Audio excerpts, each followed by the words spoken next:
दोस्तों नमस्कार। ये देखिए साफ्ट लगाने का मशीन है ना। ये बिल्कुल हाइड्रोलिक मशीन है। हाइड्रोलिक इस सेंस में है कि इसमें देखिए ये जो है इसमें ये जो 60 नंबर तेल एक होता है, वायल होता है, 60 नंबर का आता है। वो वायल इसमें 20 kg इसके अंदर भरा रहता है। इस टैंक है ये, ठीक है। और इसके पीछे ये एक मोटर है, ये प्रेशर बनाता है और वो प्रेशर से वायल जाता है इस पाइप के थ्रू इस पिस्टन में। मतलब वायल्स का प्रेशर होता है। और देखिए यहाँ पे दो सेंसर लगा हुआ है, एक अपर का एक लोअर का। जहाँ पे हम इस लोहा और सेंसर को सेट कर देंगे, ये लोहा सेंसर के तक ही जाएगा। अगर मान लीजिए इसको ढीला करके हम थोड़ा ऊपर ले जाएंगे तो ये लोहा ऊपर तक जाएगा। इस सेंसर को अगर थोड़ा नीचे हम टाइट कर देंगे तो ये लोहा इसके सामने सामने तक आएगा। मतलब ये उतना पुश करेगा। तो इसकी सेटिंग आपको करनी है। इसका जो भी ये डाई है, ये यहाँ पे स्टाम्पिंग रख के इसको चलाया जाता है। इसको चलता हुआ बहुत सारा वीडियो मिल जाएगा। ये कम्प्लीटली 3 फेज मशीन है और इसमें पावर कंजम्पशन नाम मात्र का, ऐसा मत सोचिएगा बहुत पावर कंज्यूम करता है, वो चीज़ नहीं है। कुल मिला के इसका मैकेनिज्म बस ये छोटा सा बहुत कॉम्पैक्ट मशीन है। इसका मैंने जो पहला मॉडल था वो मेरे पास था पिस्टन वाला मशीन। वो मशीन उधर पड़ा है, यहाँ देखिए उसका एयर का पाइप लगा हुआ है। तो वो पिस्टन वाला मशीन था, वो उतना सक्सेस नहीं था, लेकिन उस समय उसका कोई सब्स्टिट्यूट भी नहीं था। उस समय ये मशीन डेवलप भी नहीं हुआ था। तो देखने में ये बहुत छोटा है, लेकिन ये बहुत कॉम्पैक्ट है और बहुत बढ़िया मशीन है। और साफ्ट लगाने के लिए इससे बेस्ट मशीन अभी तक हमको तो नहीं लग रहा है कि कोई है। और लगभग हर इंडस्ट्री में लोग पिछला जो कंप्रेसर वाला एयर वाला मशीन है, लोग चेंज करके अब इसी मशीन को लगा रहा है। साउंड बहुत हल्का साउंड होता है मोटर का, कोई खास आवाज़ नहीं होता है। बस इसमें स्पीड के आगे एक बार में साफ्ट लग जाता है, सबसे बड़ी बात है। उसमें तो सर धुनना पड़ता था, कभी कभी 10 बार में 15 बार में जाके साफ्ट लगता था। तो टाइम बहुत बर्बाद होता था, स्टाम्पिंग भी टेढ़ा हो जाता था। कई दफ़ा क्या होता था कि साफ्ट भी डैमेज हो जाता था।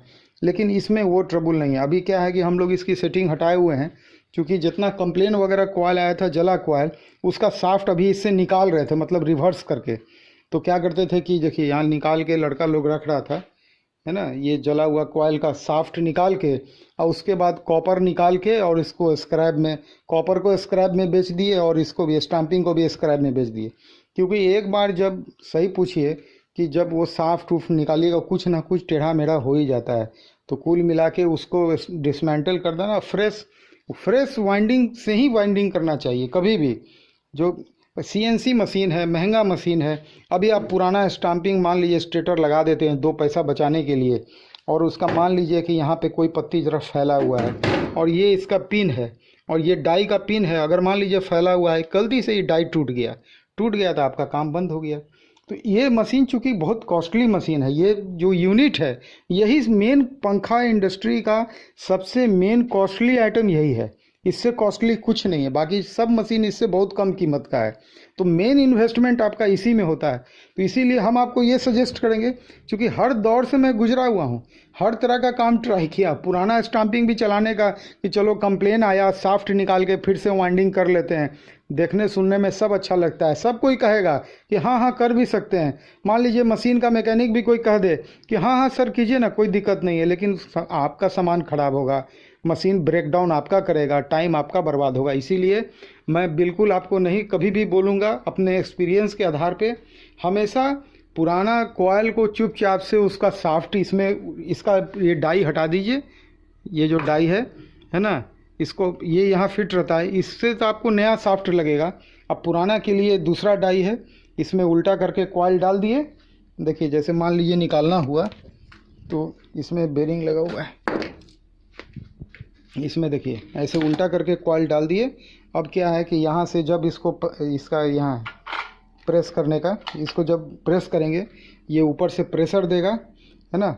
और इसको मैं लड़का ऐसे लगा लेता है, इसको ऐसे लगा लेता है, हाथ से पकड़ता है और ये ऊपर से प्रेशर देता है और साफ्ट नीचे निकल के इसमें आ जाता है। इसी तरह से इसमें साफ्ट निकाल लिया जाता है।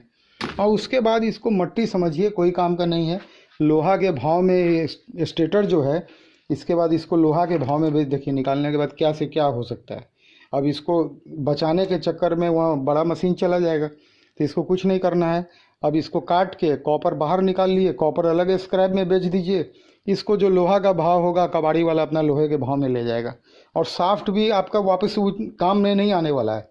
एक बार जब साफ्ट में प्रेशर पड़ गया, थोड़ा भी उसका जो बेरिंग लगाने का जगह जो होता है, ये वाला जगह देखिए, देखिए ये जो ऊपर वाला पॉइंट होता है यहाँ वाला, इस पे प्रेशर, जो ऊपर से प्रेशर पड़ता है तो ये थोड़ा सा हल्का फूल जाता है, हल्का सा, वही काफ़ी है, बेरिंग आपका अंदर जाएगा ही नहीं। तो उसके बाद ये बिल्कुल ये भी स्क्रैप है। ये सब चीज़ में मोह माया इसलिए हम लोग को नहीं करना है। हम लोग को अपना क्वालिटी को मेंटेन करना है। 2 पैसा बचाने के चक्कर में क्वालिटी चला जाएगा, मशीन चला जाएगा, मशीन का डाई भी चला जाएगा, आपका सीजन चला जाएगा। इसलिए कि आप जहाँ भी बैठे हैं वहाँ पे हो सकता है सर्विस तुरंत नहीं मिल सके, कुछ टूट गया तो फिर वो कोरियर से आएगा, आपको बताया जाएगा। अब मान लीजिए कि यही चेंज करना है 2 मिनट के लिए, डाई टूट गया तो डाई का पिन टूट गया, तो फिर पिन को आपके तक आने में हो सकता है आप किसी जिला के, किसी स्टेट के गांव में बैठे हों, वहाँ पे आप इस काम को कर रहे हो, कोरियर हो सकता है वहाँ 10 दिन लेट हो जाए, आपका तो सीजन जा रहा है ना। इसीलिए इस मशीन में कोई भी काम कीजिए तो फ्रेश स्टेटर चलाइए। यहाँ भी जो मैं हमेशा बोलूँगा, ये भी कीमती मशीन है। ये भी लगभग आप मान के चलिए कि आते आते आपके पास 1.25 लाख से ऊपर ही कॉस्ट गिर जाएगा। गवर्नमेंट का टैक्स 18% है मशीनरी में, तो मैंने मान लीजिए कि 1,10,000 का आपको मशीन दिया और 18% टैक्स है, फिर इसके बाद ट्रांसपोर्टेशन है, वुडन पैकिंग का चार्ज है। पूरा हम वुडन पैकिंग करके मंगवाए थे, 4,000 रुपया खाली वुडन पैकिंग में लग गया था, क्योंकि मशीन सेफली चला है। तो समझिए कि किसी भी तरह से कुछ भी ब्रेक डाउन होगा तो आपका तो सीजन जा रहा है, बस इतना समझिए। आपके पास 2-2 मशीन तो नहीं ना है साफ्ट लगाने का कि एक यहाँ, तो चलिए आपके पास विकल्प है कि एक अगर गया तो आप दूसरा से काम कर लीजिएगा। मान लीजिए यहाँ भी आप कर सकते हैं।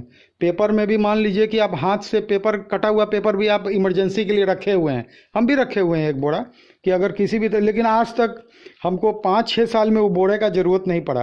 वो बोरा आज तक मेरा ज्यों का त्यों पड़ा हुआ है, उसमें जो पैसा मैंने इन्वेस्ट किया उसका कभी आज तक यूज़ नहीं पड़ा, क्योंकि ये मशीन कभी ख़राब होने का नाम नहीं लेता है जल्दी।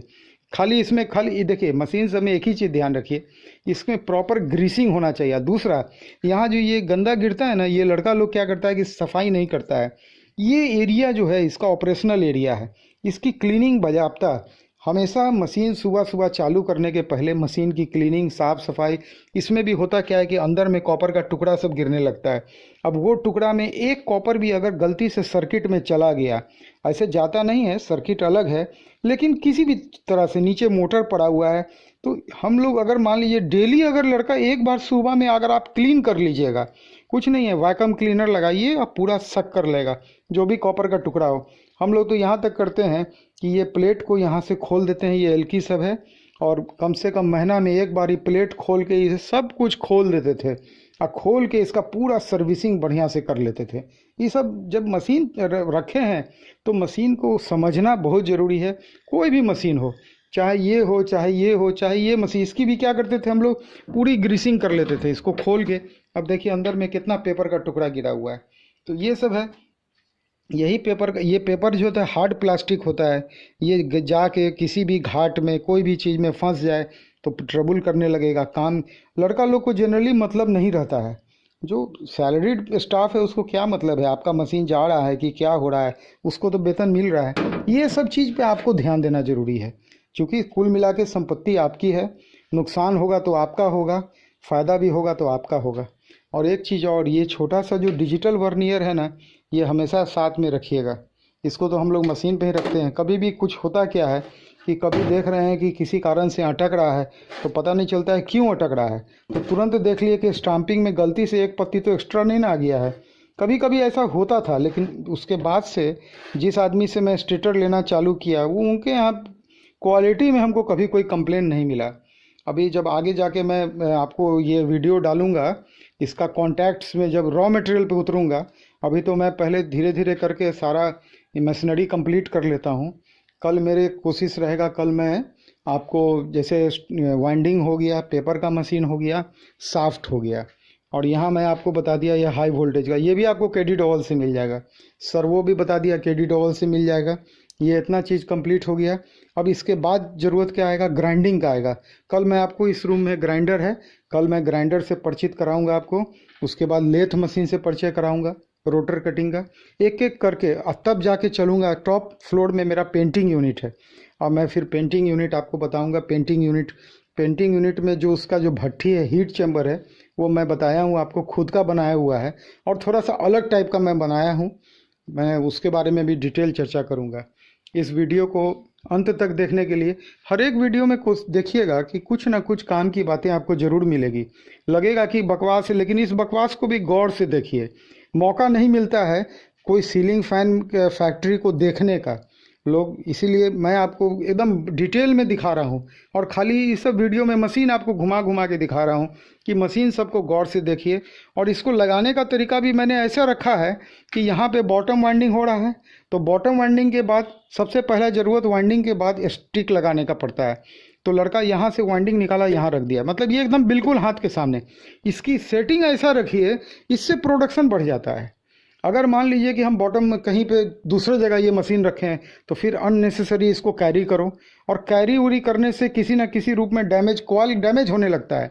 कॉइल एकदम समझिए कि हार्ट ऑफ सीलिंग फैन है, जो सच्चाई है। तो इसका हैंडलिंग इतना बढ़िया होना चाहिए।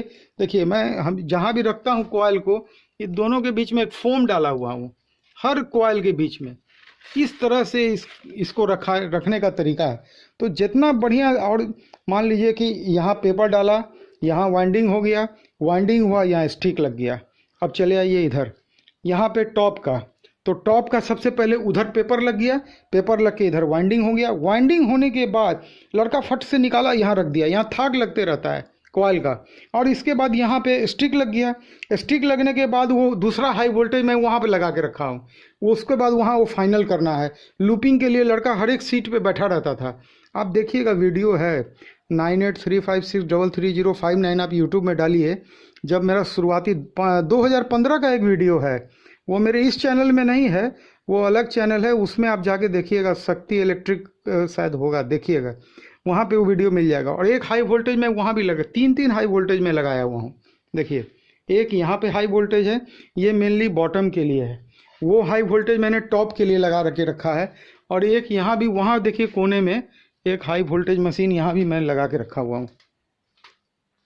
देखिए, तो यहाँ पे क्या होता है कि सब लड़का, यहाँ भी 2 सीट पे लड़का बैठा हुआ है। लूपिंग में मेन काम इसलिए कि देखिए, कॉइल तो बहुत निकलने लगता है, फटाफट कॉइल आने लगता है। जब मशीन चलता है तो एक एक मिनट में एक एक कॉइल जब वाइंड होते रहता है, तो सबसे बड़ा टेंशन होता है लूपिंग का।